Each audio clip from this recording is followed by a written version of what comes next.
इस वीडियो में आप देख सकते हैं एक छोटा बच्चा है और वो कुत्ते की तरह आवाज निकाल रहा है और कुत्ते की तरह जुबान भी निकाल रहा है। ये जो शख्स ने वीडियो बनाई है ये पुश्तो जुबान में बोल रहा है कि 22 दिन के बाद इस बच्चे की हालत बहुत ख़राब हो गई है, तो इसलिए अपने आप को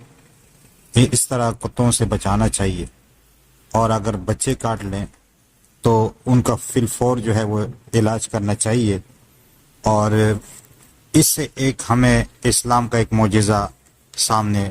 ज़ाहिर होता है, वो ये है कि इस्लाम ने कुत्ते का जूता जो है वो नापाक करार दिया है। इसकी बहुत सारी हिकमतें हो सकती है और एक हिकमत ये है कि इसके लआब के अंदर एक जरासीम है